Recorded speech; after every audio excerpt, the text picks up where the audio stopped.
Good afternoon, everyone. I'm Barry Sullivan, Director of Program Development for the Electrical and Computer Engineering Department Heads Association, and it's my pleasure to welcome you to this ECE webinar presented by Carnegie Mellon University and ACETA. We're going to be hearing about HackerFab today. The HackerFab, a DIY approach to micro nanofabrication. Um, Now, before we introduce our panelists, I wanted just to share a few housekeeping notes. Um, this is a Zoom meeting, so we're not going to be using the Q&A feature. We're going to have the chat available though, if anybody wants to submit questions. There will be time at the end. We have set aside some time for Q&A, but certainly if anything occurs to you during the presentations by the panelists, feel free to put something into the chat, and we'll get to those questions, like I said, before we wrap up about an hour from now. Okay, with that said, it is again my further pleasure to introduce Larry Pileggi. Um, Larry is the Coraldupe Head and the Tanato Professor of Electrical Engineering at Carnegie Mellon University. In the current electrical and computer engineering department. Larry will be leading today's discussion. So Larry, I turn it over to you and the panel. Thank you, Barry.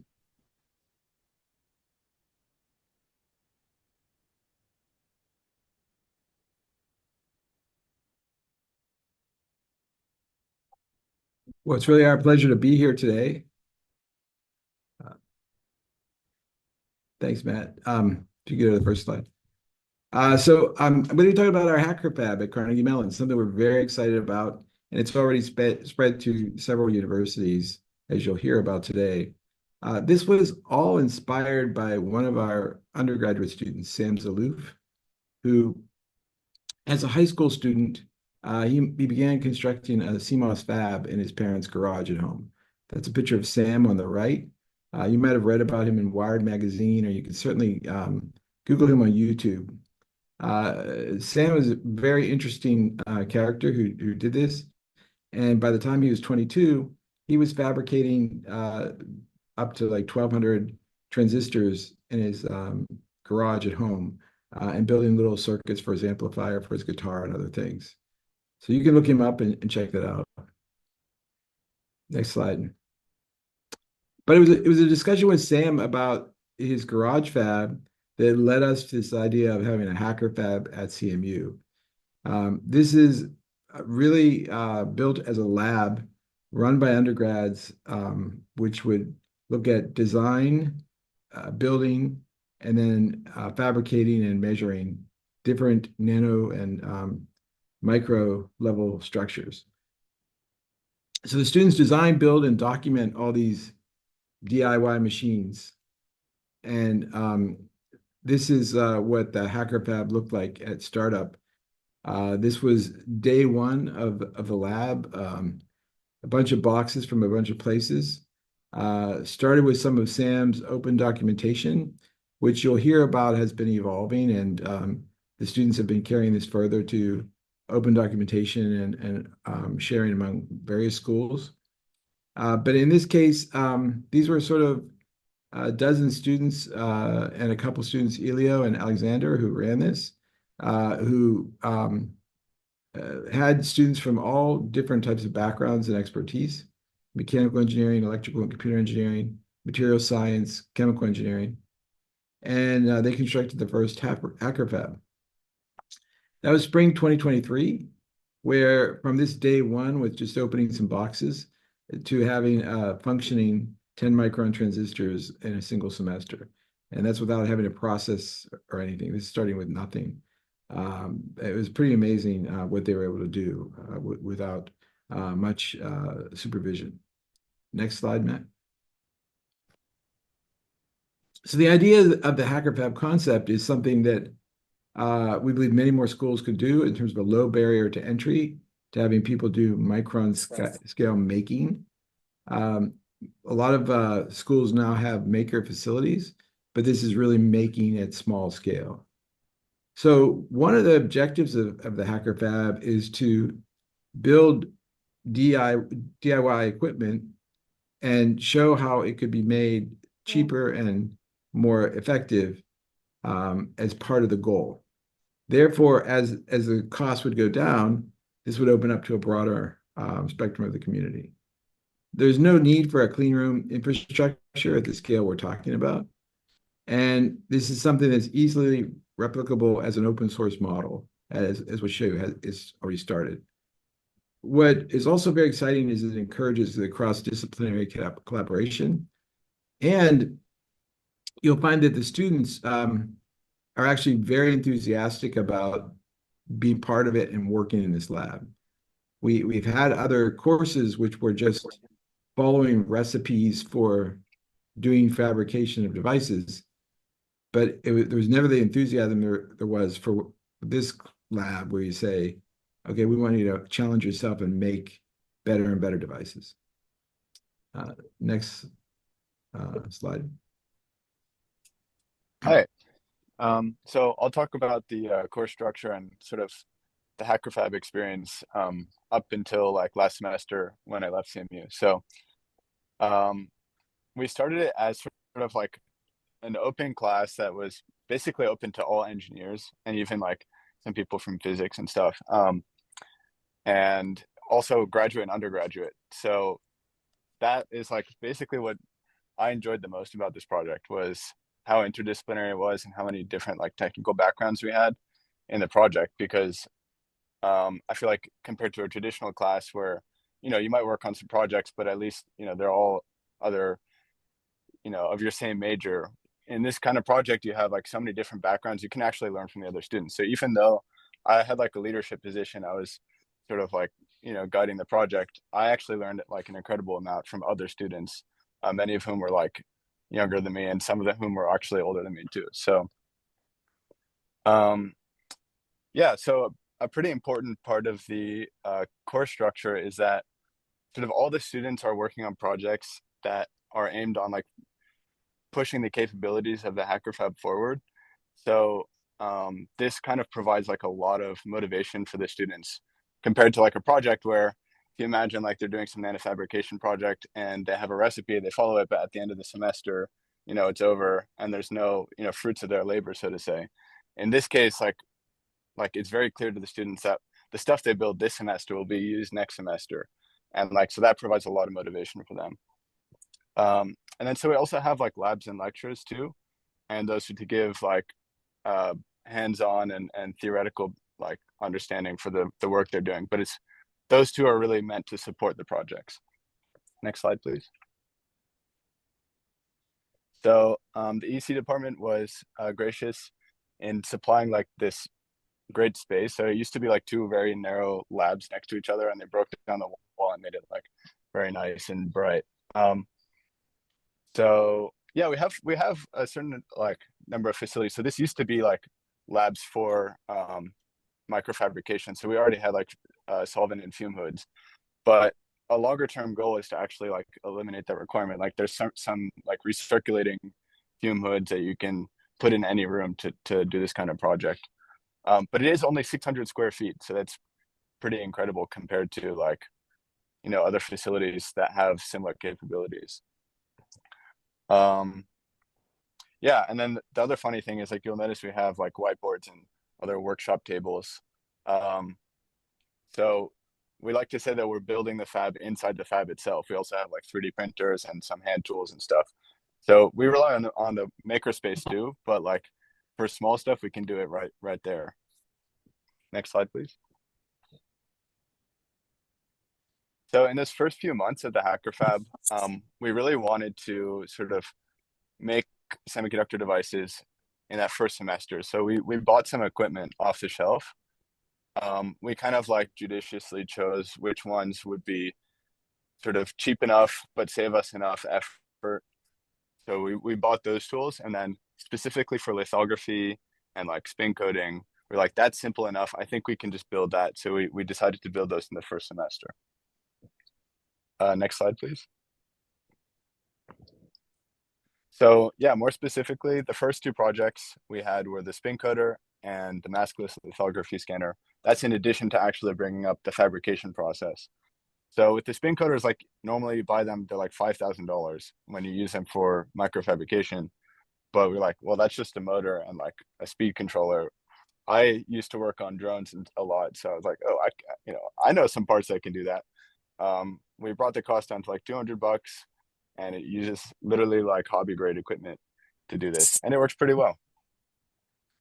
And then the sort of bigger project was a maskless lithography tool. So um, I don't know how familiar everyone is with lithography, but in industry, that you get a set of masks made, and you use them to make like millions of like a copy of a chip.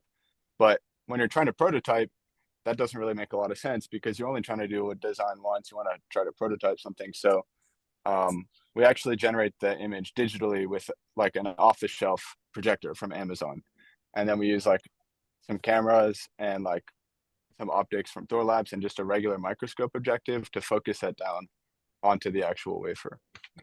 And this was based on Sam's design, so he did like a lot of the fundamental work for this one. Next slide, please. Yeah, so and then after the first semester, we like quickly learned how we could improve that tool. So that was like kind of, I feel like the lithography tool is the main thing that we developed that's like externally useful.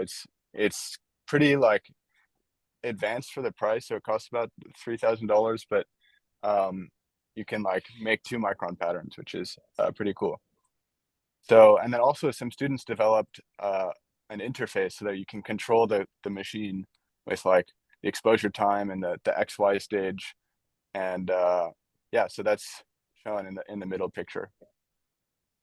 And then a cool thing about this tool is that you can actually see the pattern that you're like working on. So you can see the chip as you're projecting on it, which kind of gives you a very like intuitive feel for how lithography works. So I feel like, you know, in other examples of these tools, like you put the chip in, you press a button and it goes. With this one, it's like super hands-on. You're doing the alignment by hand. So like you really gain an intuitive feeling for it. Okay, next slide, please. One of our off-the-shelf tools was the thermal evaporator, and this is used to like deposit metal that we then use for the wiring on the chip. Once we started using it, we started taking it apart, and we're like, wow, that's just a vacuum chamber and like a filament. We could totally build that. So we did. We bought a vacuum chamber and basically like hacked together a filament in there and like just a power supply from Amazon, and that worked pretty well. And it saved like a lot of money off of that tool. Next slide, please. So this is a recap of all the capabilities that we have. This is basically everything you need to make like very simple transistors, and the ones in bold are the ones that we've built and then we're using ourselves, and then the ones with the stars are the ones that we're still working on. And as you can see, we're like about halfway through to like just doing the entire process flow ourselves. Next slide, please.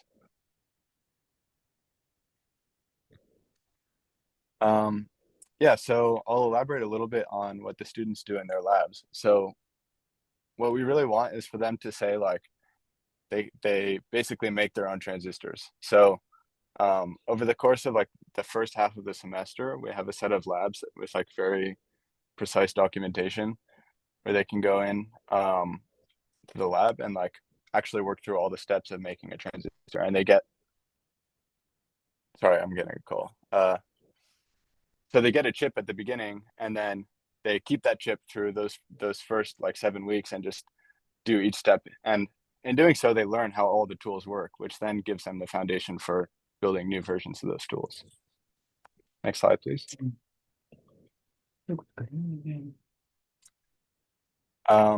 So in total, that project takes about 8 hours. So if you were to get into the lab in the morning and go through all the steps one after the other, it would take about 8 hours. But since the students are doing it for the first time, it takes them longer. You know, they'll drop the chip on the floor and cover it in dirt, and then they have to restart.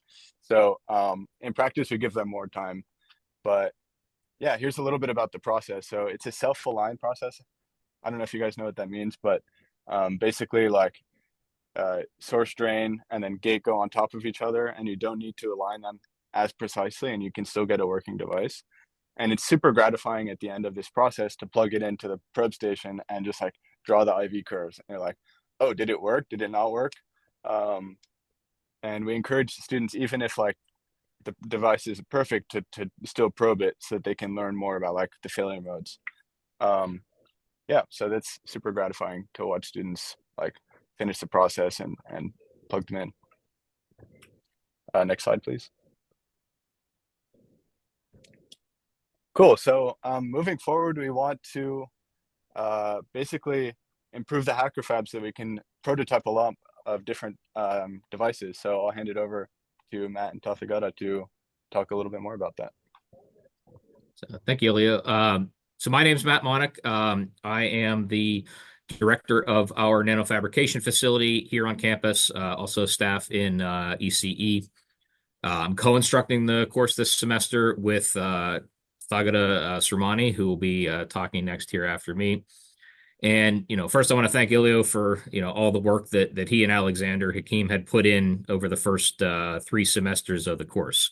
So right now we're in the 4th semester of the course, and, we're basically trying to start looking at making some, new additions, scaling up and ultimately making the course more sustainable, which I'll talk about in a minute. But as part of that, our goal now is to go from some of the more traditional semiconductor processes and start to incorporate a lot more of emerging device technology, right? So the next sort of iterative step in the semiconductor processing is to go from basically single isolated NMOS devices to actually a CMOS process flow. So we have a team of students now developing PMOS devices, trying to pair those with the existing NMOS devices, for instance.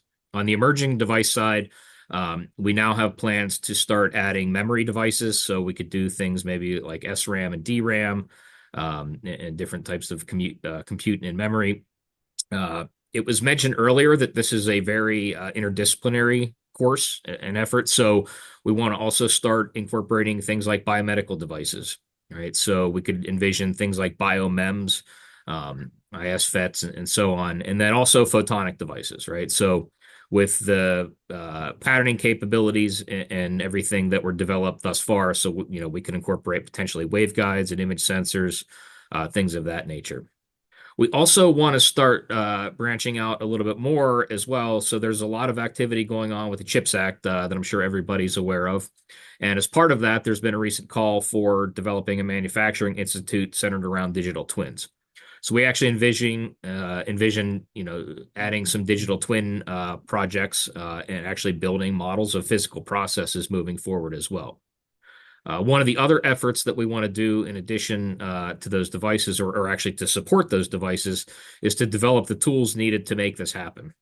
So already in progress this semester, we have a couple ambitious teams of students trying to build sputtering processes, actually build a sputtering tool, and the processes surrounding that, atomic layer deposition, and then even lab robotics. So the more we can automate these processes, we can kind of facilitate that rapid prototyping concept as well.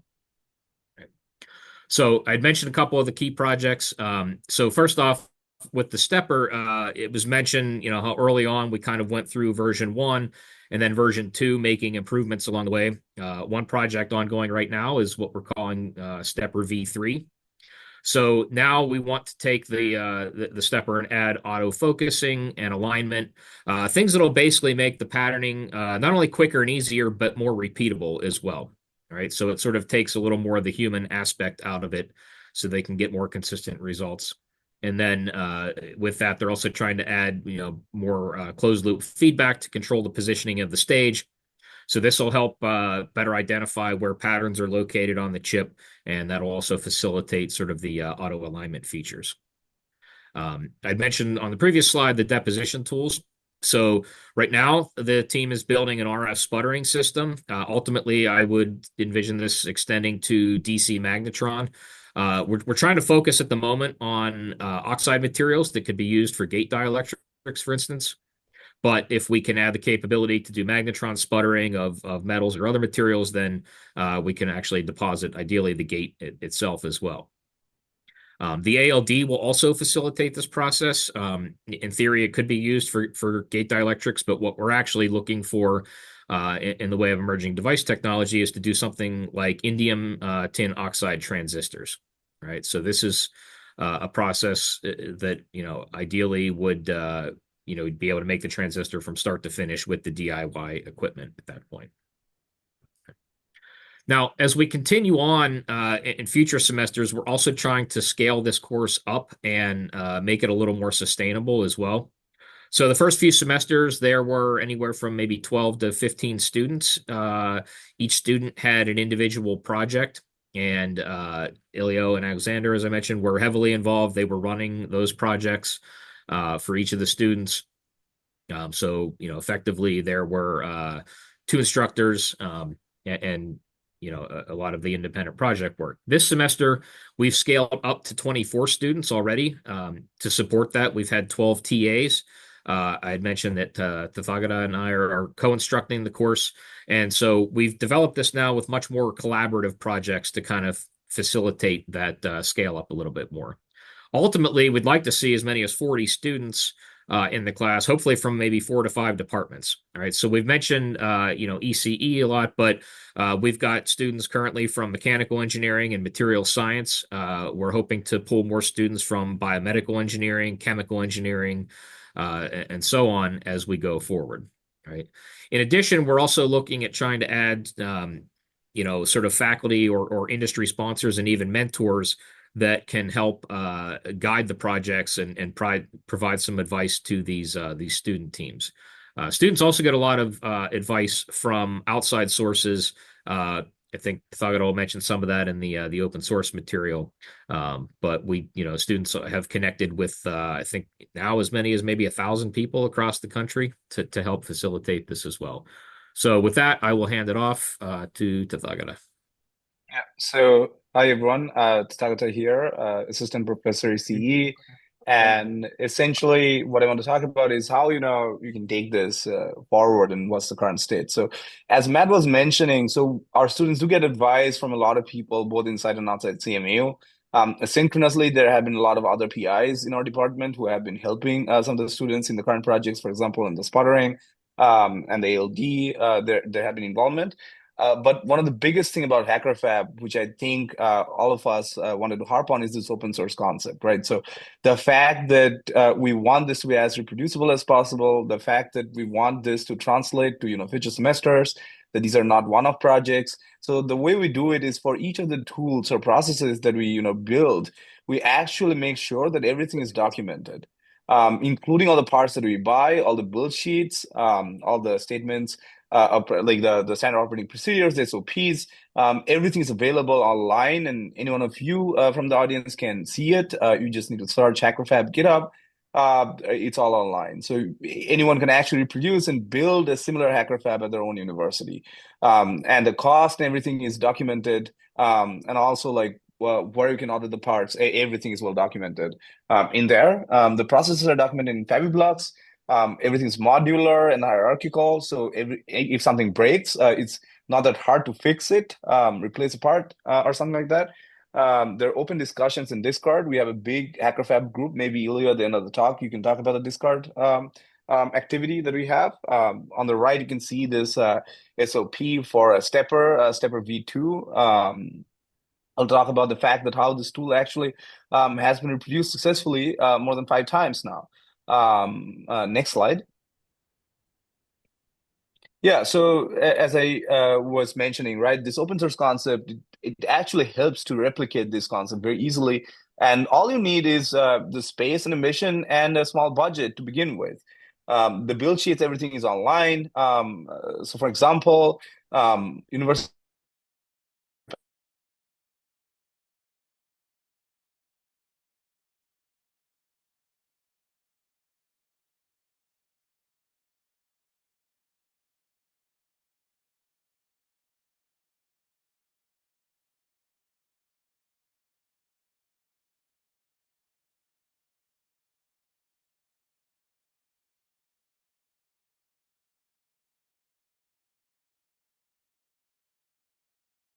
most of the students are engaged in kind of building the equipment as well as kind of co-designing the process alongside, they get a much deeper intuition.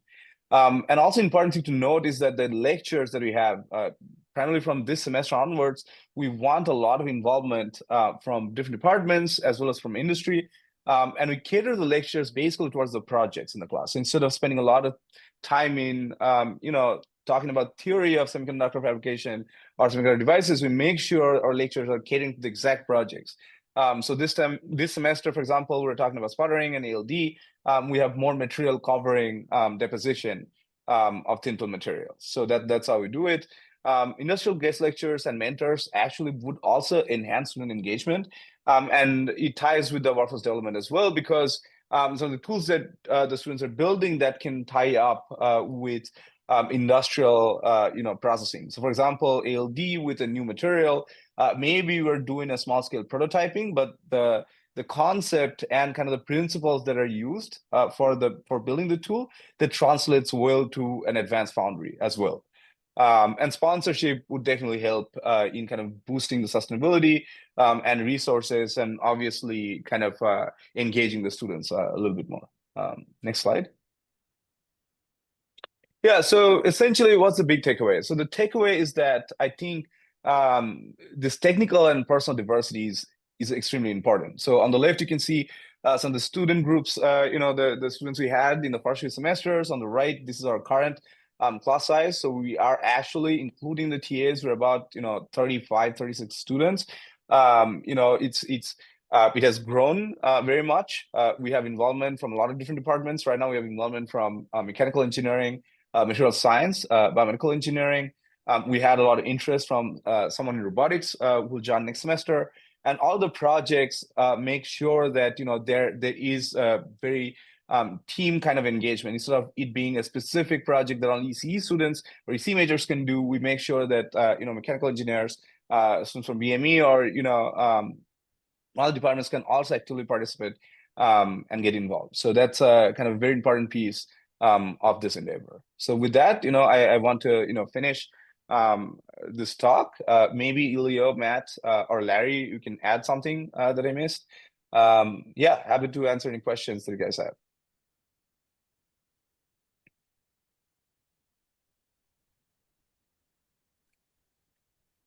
I don't have anything to add, but sorry. Yeah, go for it. So yeah, I'm Andrew Sarangan from University of Dayton. So I've been interested in this type of learning, and I'm very impressed to see that you were able to make functional devices all the way from scratch. I do have a question though. The question is, the first group of students who build this from scratch, or even the second group of students that adds enhancement, they benefit a lot, right? Because that's really where a lot of the learning takes place. Mm-hmm. But at some point in time, this is going to reach somewhat of a steady state. And then the students will be using the standard operating procedures. How do you keep that same momentum of discovery and learning and hacking, basically? That's a great question. And so there's always going to be a moving target here, because part of this is that I think as Matt was mentioning, we're using this on the fringe of where research is. So we're looking at new devices, new materials, new systems requiring certain devices and materials all the time. So this will be non-CMOS kind of stuff. There's nothing that restricts us to CMOS. I guess they've already looked at carbon nanotubes. Tatagata, you have a whole list of things you want to look at. Exactly. Yeah, I mean, carbon nanotubes, they actually built carbon nanotube transistors last semester. We actually didn't show it here, but they have functional, P-type devices, right? Elio, you guys did, right? Fabricate CMFETs, right? Yeah, we did. They weren't great, but they were transistors. Yeah, but in any case, right, like one of the big examples of what Larry was talking about is this ITO, this material, right? So indium tin oxide, it's a material that has been looked for embedded DRAM. There is a lot of interest around this material. It's getting explored in a lot of scientific projects funded by the government. but it's very tricky as a material to grow and deposit as a thin film on silicon substrate. So what we're trying to do here is kind of trying to build a prototype ALD that can deposit ITO as a semiconducting channel within the confines of HackerFab. And the vision is that this same material, this tool and the material will want to transfer it to the same Nanofab, where others who are doing advanced research, they can use that equipment. This is a model that's sustainable and that can continue expanding even beyond standard semiconductor devices. As Matt was mentioning, we can use the same set of tools and also build new tools to do biomems, chemical sensors, waveguides, and we can expand to a lot of different directions, right? So it's a moving target, and we have a lot of opportunities to explore. Yeah, the researchers are giving us the moonshot. What we're trying to do is co-design the equipment and the device that they're trying to shoot toward. Yeah, the one thing I'll add is like also, even though there's an SOP and you know how to use the tool, if you also know that some students in the previous semester are the ones who built it, and you know that students next semester are going to use it again, like it's a very different experience from it being like a immutable object, right? It's like, oh, this is something that I can improve and work on. So I agree that like the excitement of like empty room to semiconductor devices in one semester is not quite the same, but there's still like a large element of it. Yeah, great. Thank you.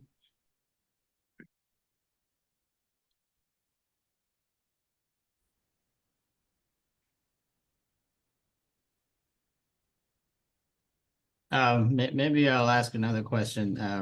How do you handle hazardous materials? Do you use any HF cleaning or even benign solvent cleaning? You mentioned fume hoods you already have, so solvents may not be a problem, but chemical hazards. Yeah, Elio or Matt, I guess you're the... Yeah, I can jump in on that one. So we have a very close partnership with our environmental health and safety group. The labs do use a lot of nasty materials, right? So we actually do have HF. We have a number of other acids and solvents and things that people are working with. So we do have the luxury of two existing fume hoods in the lab. Ilio mentioned earlier, there are actually fairly low-cost recirculating fume hoods that are now being approved on campus for this type of activity as well. But we do rely on EH&S to do a lot of safety training with the students. So they are required to take some of the core environmental health and safety classes on, like we actually have a full HF course, for instance. So it's an hour-long training on working with HF. And then we work with the students directly in the lab to go through training procedures, so on. There's a buddy system in place for use of, some of the more dangerous chemicals. But ultimately, some of the projects have been geared towards getting away from those materials as well. So, for instance, in the NMOS fabrication process, we currently rely on spin-on glass and HF etching to remove it. But, students will be looking at etching processes that would eliminate the need for HF, for instance. So again, it's really been that partnership that's enabled that and helped us to operate safely with a lot of these things.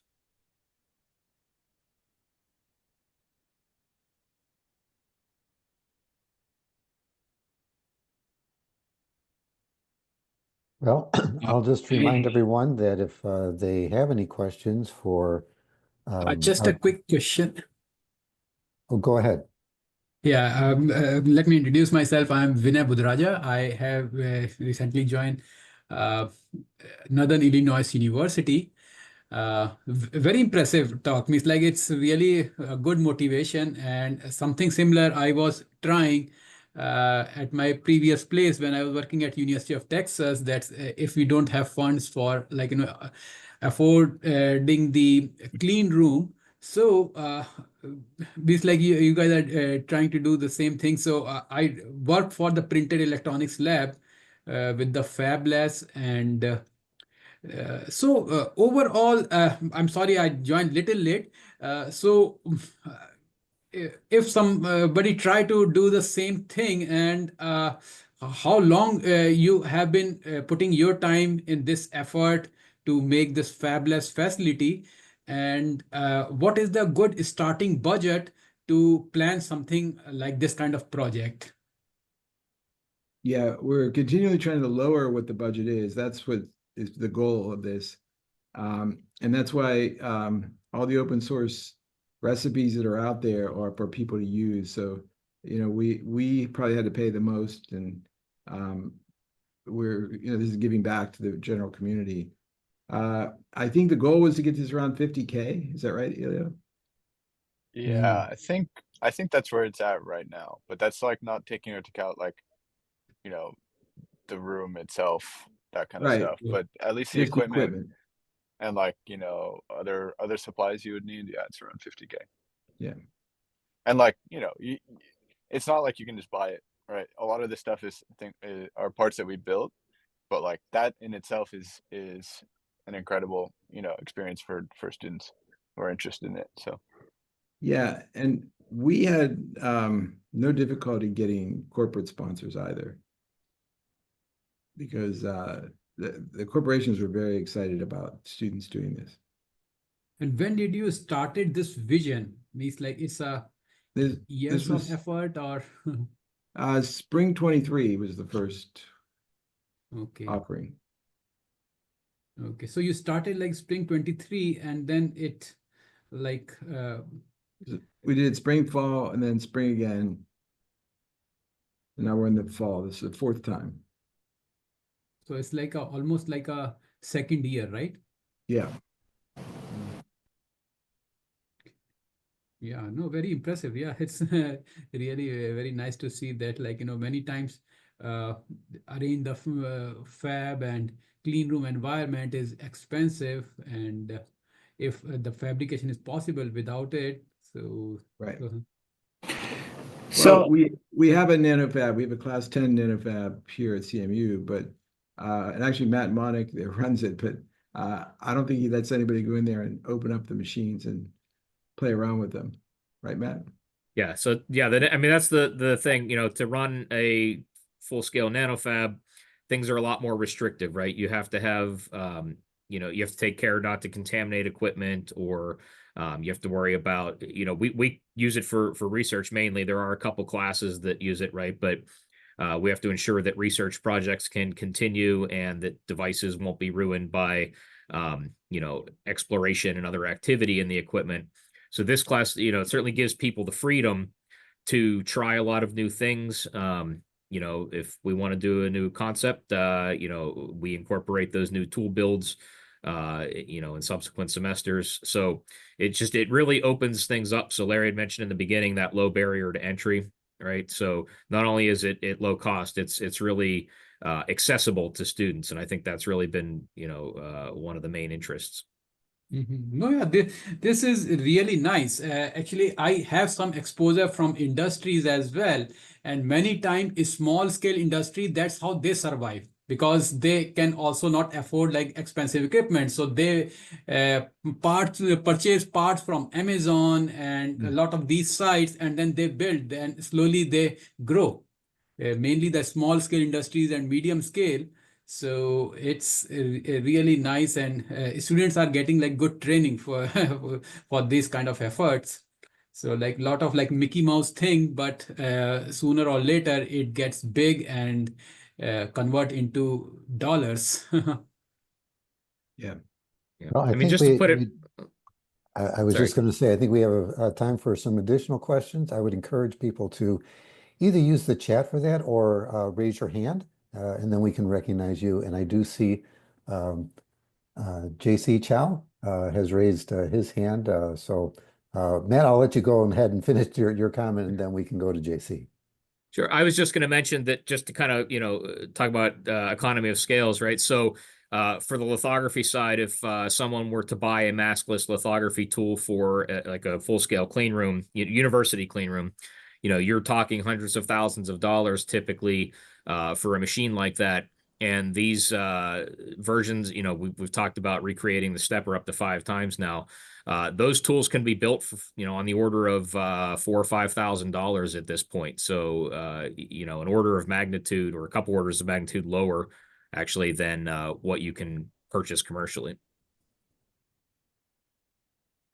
Okay, thanks, Matt. JC, you have a question? Yes, this is JC from Southern Methodist University.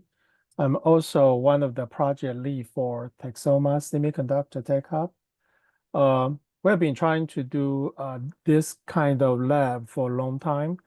There are several obstacles. I'm interested to know how you solve the obstacle.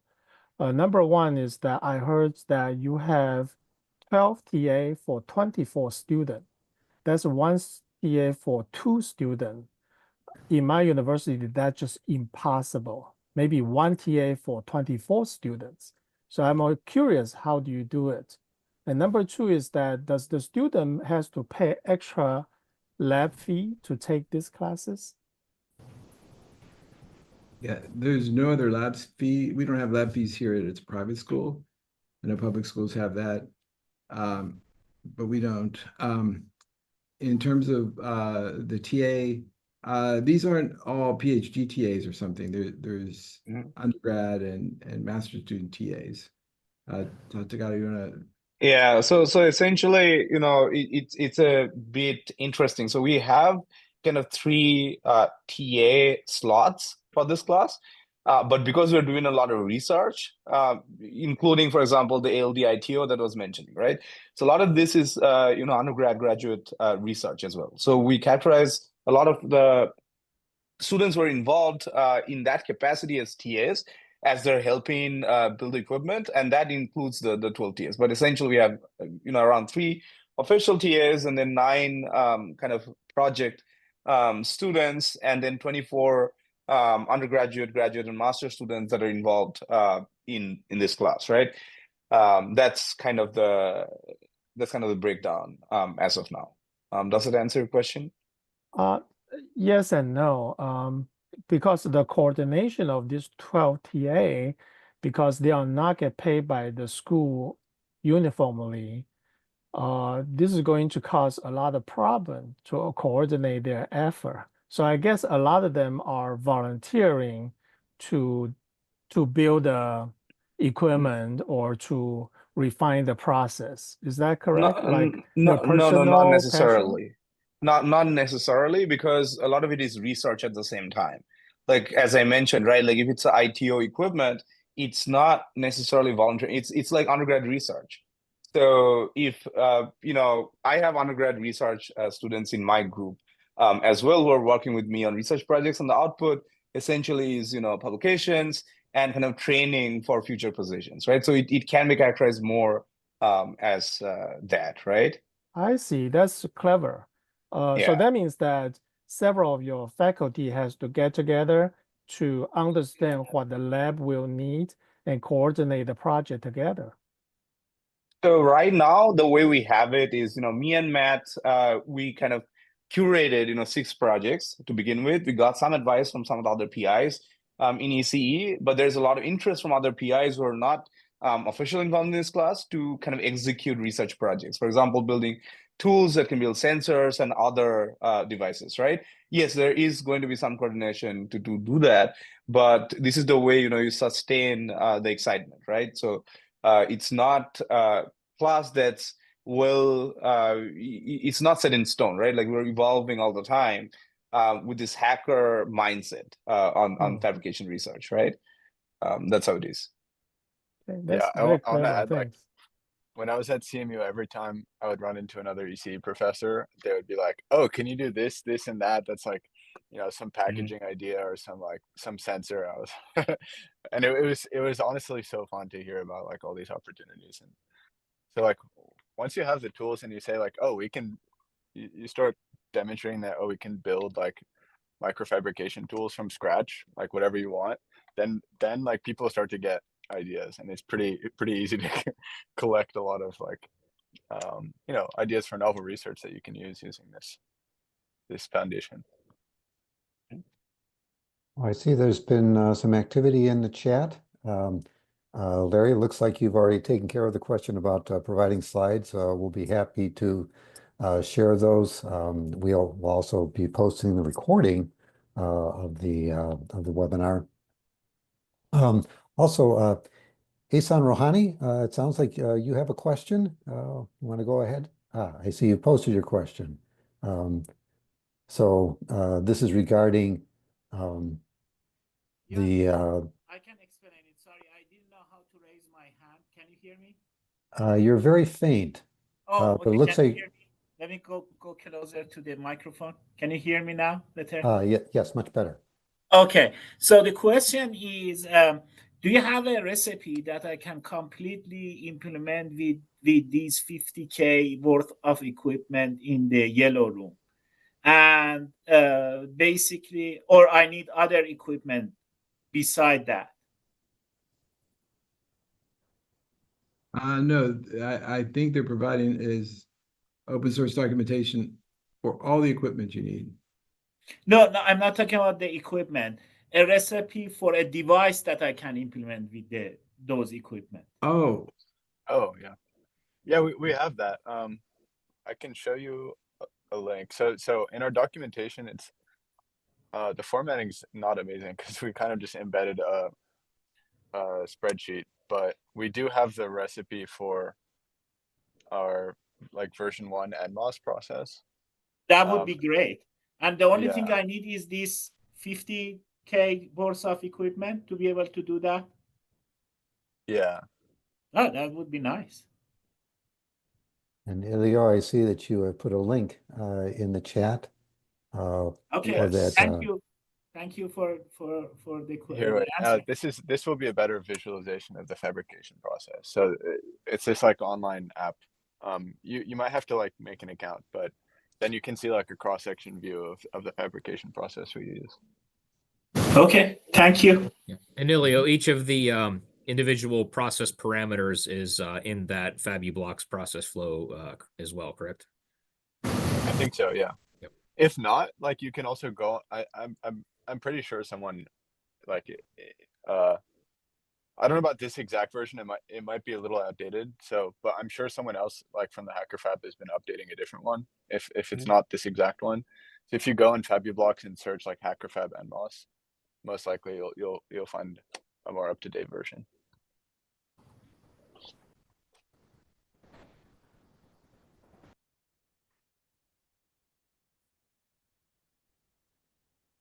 Okay, are there any other questions or Mary, Matt, did you have any final thoughts to share? Asan, if we could ask you to turn off your microphone, we're picking up a little bit of noise. I'm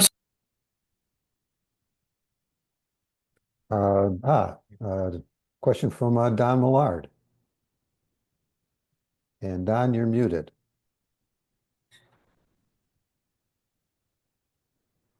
you're muted. There you go. So I guess this might be more for Larry. So how are you planning on being able to sustain this over the multiple years with new cohorts of students and such? So you mean in what way? Financially? Both financially as well as personnel expertise, know-how, so on and so forth. Yeah, sure. Yeah. Yeah. So, well, in terms, I think the personnel issue is the more challenging one. But we've been pretty successful with that in two ways, I think. One is in terms of the pipeline of students. That first class that we talked about had a freshman in it and a PhD student, Ilio, is that right? Yeah, So I think so. I think it was, Joel is around. Yeah.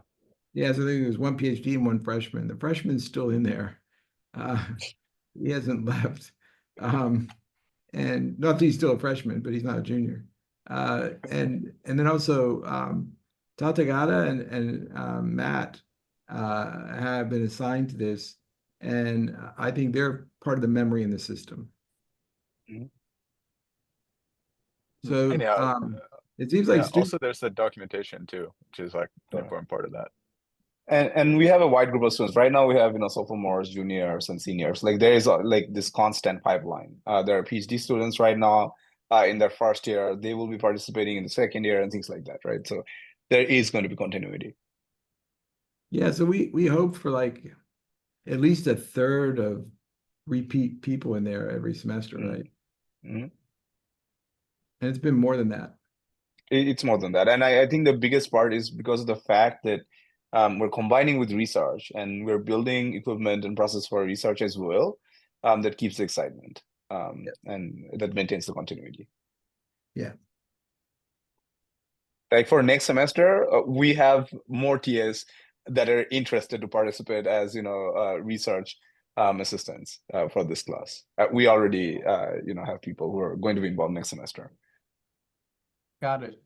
Oh, thank you. Yep. It's sort of like just make it interesting enough and then stay out of their way.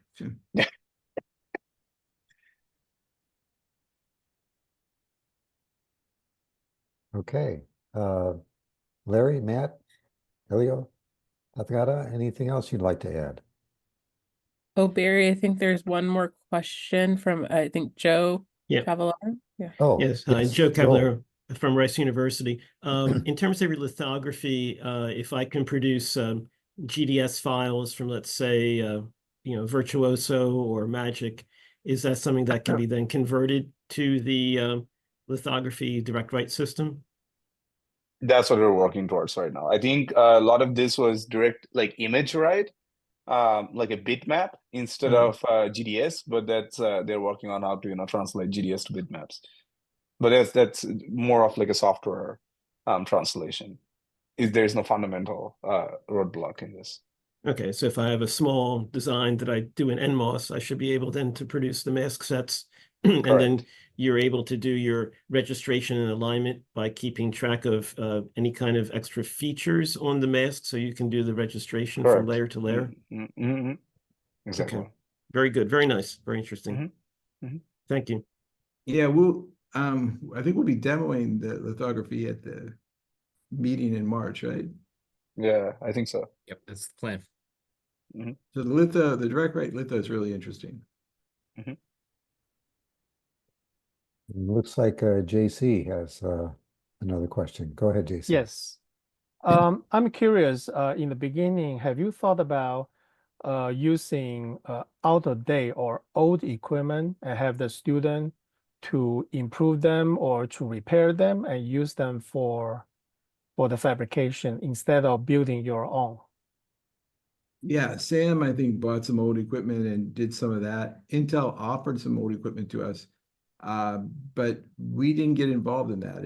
Ilio and Alexander and the students made the call on that. I mean, at least the first fab, but I think the Tathagata and Matt will certainly weigh in on that as well. Yeah, so I think that, like, for example, we have a reactive on etcher right now. We'll build an etcher next semester or the semester forward. So that's going to be an example of exactly what you were saying. We have an etcher that we bought, and then inspired by that, we're going to build another equipment. So it's not going to be refurbishing that, but building equipment based on our understanding. The Ilio, you guys already did the evaporator like that, right? Like you built an evaporator similar to the one that you bought. The reason we don't work on secondhand equipment is because it's not replicable. So if someone else wanted to do that, like basically they'd have to get extremely lucky and find the same thing on eBay again. Yes. Yeah. Well, I was thinking about behaving like MacGyver. You strip off the old equipment and use the parts to build a new one. Well, Yeah, just yeah. fantasy. We did buy No, some it's things great. just so we could figure out how to work it, right? We did buy some things that you sort of tinkered with and used initially. And Yeah, it's good to get started. But like once you have like a thing, then you can build it from scratch, and you like you don't need it anymore. off the shelf parts, then I think that's good. See, Matt, if this is your last slide, if you can say give the sharing back to us, Elizabeth. I think we have a slide or two we'd like to share. Yes, thanks, Hacker Fab Group. I'm Elizabeth Hibbler. I'm with ACETA, and we wanted to thank the Hacker Fab Group for presenting today. I know that they mentioned earlier that they're going to be attending the annual conference in March, so they'll be able to demo some of this on the expo floor. And then I believe some of the the people participating are going to be on some panels. So we're going to be excited to hear more, and then also, I guess, see in person. So you'll have additional opportunities. We'll be sharing the slides out today, as well as the recording eventually. So we'll get that edited and then sent out to everybody, as well as contact information. So if you want to follow up with more questions, I did want to share, we do have another webinar coming up from the ACETA side. So this is on the ACETA website, aceta.org, under the meetings tab. So coming up on December 10th, sponsored by Quanser, ACETA, and the IEC, there's going to be a grant proposal writing webinar, which is going to be led by Amir Pasha Javid from Quanser. So we're excited. We hope that you register for that. And I'm going to put that link in the chat. Did I miss anything, Barry? No, I think we covered it. Again, just wanted to remind everybody one more time that the Hacker Lab team will be with us in Norfolk, Virginia in March at the ACETA Annual Conference. So any additional questions you have, you'll have an opportunity to see them there again as well.